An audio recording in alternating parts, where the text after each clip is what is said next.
I have sat the high bench of the Karen conclave for 11 cycles, and in that time I have judged smugglers, saboteurs, 2 failed coups, and 1 whale trader who tried to bribe me with a live animal. I tell you this so you understand that very little surprises me anymore. I am telling you about the human anyway, because it should have surprised me, and it didn't, until it did. He was brought into the tribunal chamber, beneath oath hold, in restraints he did not need. His name, according to the intake ledger, was Dorian Ashe, formerly of a human peacekeeping order that had stripped his rank and disowned him, before handing him to us as a courtesy gesture between governments. The charge sheet called him a renegade, a deserter, a man who had disobeyed a direct order during a hostage exchange, and gotten 3 of his own people killed for it. The conclave does not care for renegades. We had assembled a full panel, 5 judges, myself presiding, with a gallery of conclave officials seated in the tiers behind the rail, mostly there to watch a disgraced human be formally discarded. He sat without slouching and without defiance, hands loose on the table, and waited. I had expected, from the file, someone harder to look at, a man with the particular hollowness of those who have been formally erased by their own people. He did not have it. He looked like a man who had simply decided, some time ago, that other people's opinions of him were a matter for them to manage, not him. The gallery had filled faster than usual that morning, word having traveled that a discarded human was to be paraded before the bench, and I confess, I had let the docket clerk schedule him for that reason as much as for the cargo matter. There is, in any institution, a small appetite for watching the already fallen fall a little further in public. I am not proud of having indulged it. I note it only because it matters to what came after. That we walked into that chamber, wanting very little from him, beyond confirmation of things we had already decided were true. You are aware, I said, that your own people consider you unfit for further service. I'm aware, he said. Then you understand the position you're in. I understand the position the room is in, he said. Not insolent, almost gentle. I noted it and moved past it, because I had a docket to clear. The proceeding was not about him. Not really. He was a witness, brought to testify regarding a cargo seizure linked to a counterfeiting ring, operating out of 3 systems, the kind of dull procedural matter that fills most of my calendar. He had been aboard the seized vessel under contract, doing the kind of quiet security work that renegades take when no one respectable will hire them. The prosecutor, a narrow conclave official named Senek Thur, wanted him to confirm a manifest. It should have taken 4 minutes. Confirm for the tribunal, Senek said, sliding a data slate across, that this cargo seal is authentic. Ashe looked at it for perhaps 2 seconds. It isn't. The room did not react, because the room had no reason to. Our authentication arrays had cleared that seal 3 times. I said as much. Your instruments are reading the seal, Ashe said. I'm reading the man who pressed it. He held the stamp half a second longer on this one than on the others in the batch. There's a hairline drag at the lower curve. Here. He didn't point. He didn't need to. When the magistrate beside me pulled the image and enhanced it, the drag was there, faint as a hair. Exactly where he'd said. Senek recovered quickly. Officials always do. A drag mark proves a slow hand, not a forged seal, he said, with the particular brittleness of a man whose own evidence has just been quietly outflanked. He moved on to the next item on the manifest, and I let him, filing the moment away as a curiosity rather than a pattern, because one good guess does not unmake 11 cycles of procedure. I have seen confident witnesses before. Confidence is cheap. I was waiting, without quite admitting it to myself, for him to be wrong about something, so that the room could exhale and return to the shape it understood. He was not wrong about anything else either.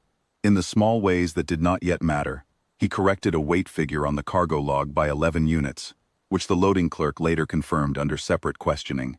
It is the things that didn't matter, that morning, which should have warned us what he was.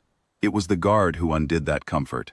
There was a man, I should say now, named Corvidesi, a court usher who had stood at the chamber's east door for 4 cycles without incident, a fixture so unremarkable I could not have told you his face from memory before that day. Midway through the 2nd hour, Ashe's gaze drifted to him, once, and did not drift back.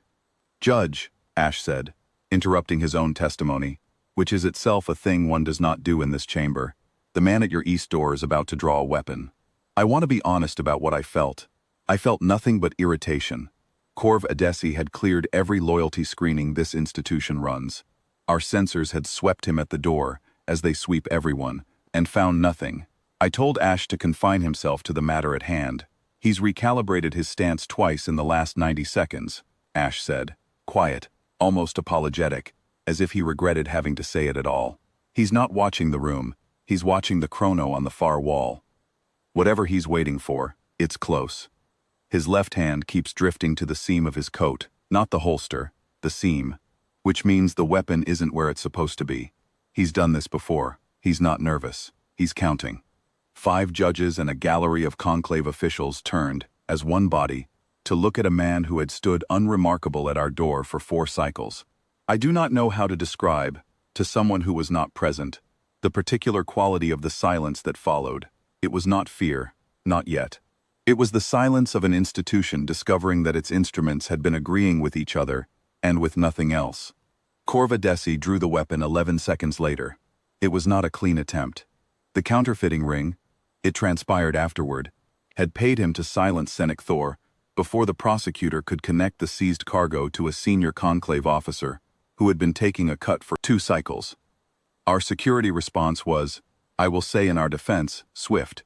Adesi was subdued before he fired a shot that could have hit anyone but the man standing directly in his line, who happened to be me. I have presided over violence in this chamber before.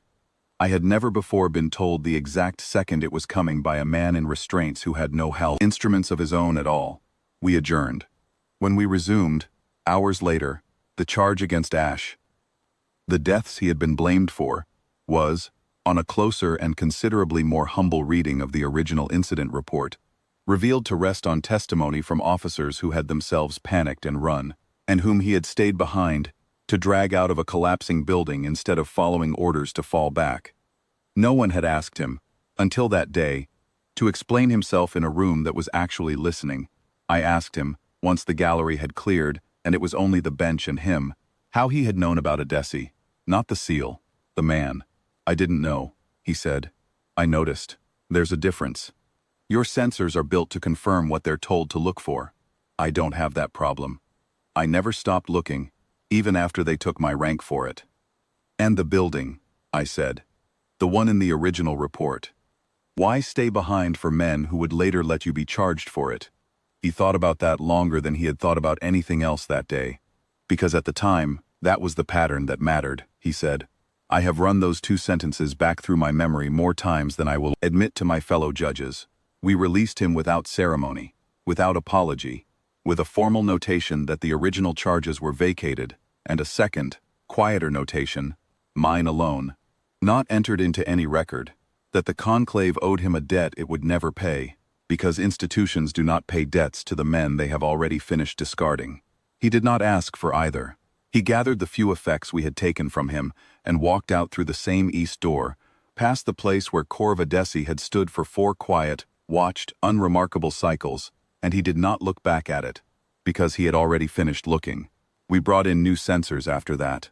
Better ones, the procurement officer assured me, with finer tolerances and faster sweep cycles. I did not tell her that the failure had never been in the tolerances. It had been in the assumption that a thing worth knowing would announce itself to an instrument built to expect it. The human had not been waiting for anything to announce itself. He had simply never stopped looking, in the particular, unglamorous, unrewarded way that his own people had decided was a liability, rather than the only real defense any of us had ever had. I have sat the high bench of the Karen conclave for 11 cycles. I have never again fully trusted a room simply because our instruments told me it was clear.